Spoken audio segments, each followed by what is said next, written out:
Hello' ছাত্ৰ-ছাত্ৰীসকল, স্বাগতম জনাইছোঁ অন্য এটা ভিডিঅ'লৈ। আজিৰ এই ভিডিঅ'ত আলোচনা কৰিম যিসকল ছাত্ৰ-ছাত্ৰীয়ে 2022 বৰ্ষত হায়াৰ ছেকেণ্ডেৰী এক্সাম উত্তীৰ্ণ হৈছে আৰু তোমালোকে ইতিমধ্যে গম পাইছা যে তোমালোকক আসাম চৰকাৰৰ ফালৰ পৰা প্ৰজ্ঞান ভাৰতী স্কুটি স্কিমৰ অধীনত স্কুটি প্ৰদান কৰা হ'ব।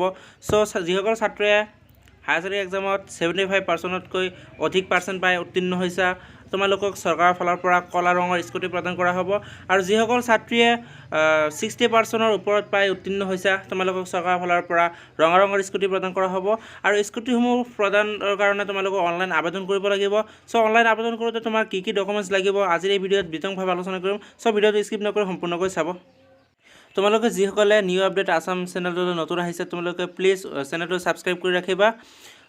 তো ছাত্ৰ-ছাত্ৰীসকল, তোমালোকে ইতিমধ্যে গম পাইছে যে তোমালোকক আসাম চৰকাৰৰ ফালৰ পৰা 30 নৱেম্বৰৰ পৰা স্কুটিসমূহ বিতৰণ কৰা আৰম্ভ কৰা হ'ব। চ' সম্ভৱতঃ নৱেম্বৰ মাহৰ প্ৰথম সপ্তাহত তোমালোকৰ স্কুটিৰ আবেদন প্ৰক্ৰিয়া আৰম্ভ হ'ব। চ' আবেদন কৰোঁতে কি ডকুমেণ্টছ লাগিব? ডকুমেণ্টছ বুলি ক'লে তোমালোকৰ হাতত ৰেডি ৰাখিব লাগিব তোমালোকৰ নিজৰ Aadhaar card, 2 number passport size photograph, HS marksheet and certificate, 4 number mobile number.